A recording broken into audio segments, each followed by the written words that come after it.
We are Studio Erba, and I'm Philipp. And I am Suzanne. And together since, by now, I think 5 years, we're exploring the roots of foods. And we are moving between the Alps and the lowlands in the Netherlands. And we're inspired by how human species identifies itself through smell and taste, and by that also connects to the landscape. Yeah, and we share this by doing walks, talks and tastings, but also sometimes having multi-course dinners.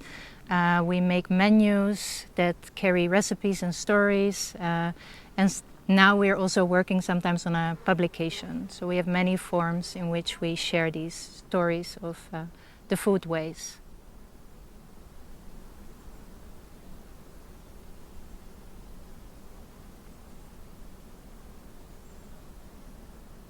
Yes, we have been dwelling into the ecotone, the space between the forest and the meadow.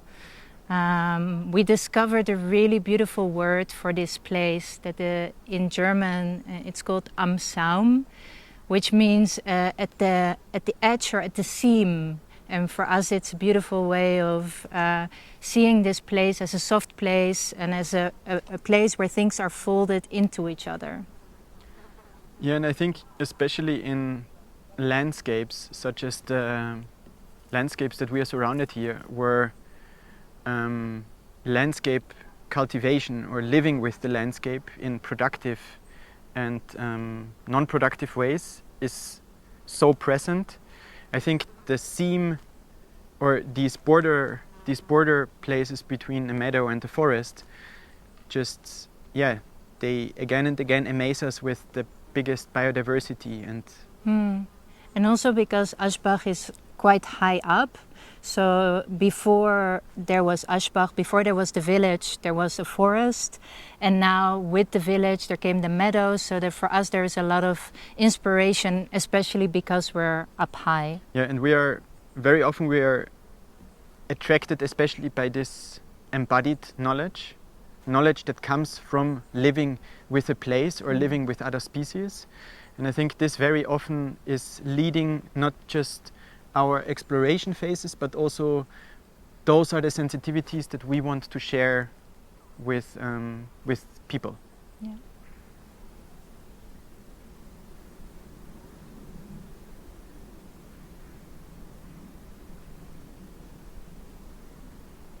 Yeah, collective is all about collaboration and working together. And of course we work together as partners in our work, but you can also collaborate with the landscape.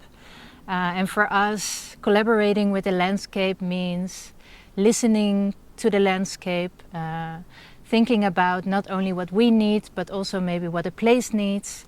And this collaboration we always try to share with people to make them curious, to follow their noses, but also think about maybe the other place and what the place is for them or what they can offer to the place, which is maybe attention, which is maybe time, which is maybe a way of spending the time in it without harming it or caring for it.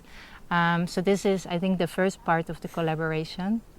And I think because food plays such a central role in what we do and how we think, I think without the collaboration with plants or with microbes like bacteria and fungi, we would not have the foods that we have now. Yeah. So. And also collaborating, when you say fungi and bacteria, how do you collaborate with them? It's like creating a certain environment in which they feel good, right? Yeah. Yeah. And in which they can thrive and in which they can produce flavors and scents which we like and also in which they are comfortable with.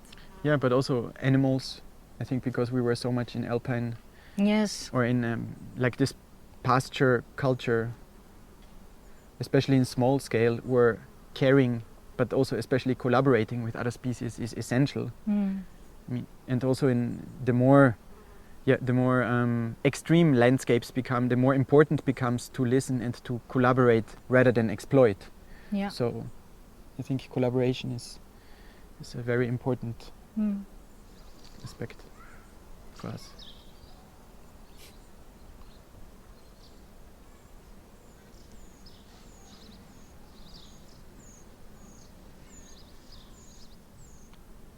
Before we came to Aschbach, we visited many different locations, also really beautifully put together with the BAU team, based on our interest and ways of the questions that we had together, and it brought us like a scala of different people that work with landscapes, from farmers to people that make natural dyes with landscapes, or a forester that showed us, actually helped us to zoom into this specific landscape between forest and meadow, and this really pulled us, and we stayed there, we really lingered there, and we dwelt there, and this, I feel, was the core of where we stayed.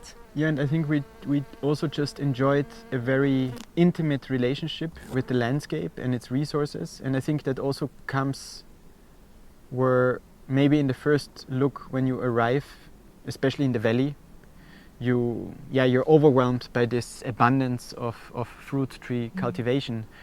But I think even there is a lot of in between. There is a lot of, in that extreme landscape, there is a lot of sensibility of how to interact and how to live with a landscape of such nature in a more regenerative way. Yeah, but then also the bigger picture, like when we went, for example, to the glacier, and to see actually what is the bigger picture of this area, and to understand how the water resource management and the changing climate and the changing temperatures also have on this ecotone. This for us was also really inspiring to, in a way, zoom into the ecotone, but then zoom out again through the glacier and the story of the climate. Yeah, and I think last thing that I have to think of is that for us, I think there is a very interesting tension between tradition and modernizing, or also a bit innovating tradition. And I think that's very often what in our work that we try to always share, that we don't think everything from the past has to be saved. Some things, it's good that they are in the past. It's nice, it's great to memorize them, but it's not necessarily great to continue them in the future. And I think for us that's always very inspiring to see that also on a large scale these practices around food culture are being viewed critically. Yeah, and on one hand viewed critically, and on the other hand celebrated, no? Yeah. Because that's what we wanted to do today. We wanted to give the people a taste of what a changing climate is actually. So I feel that with our work we always are also in the ecotone between being critical and questioning, but also celebrating.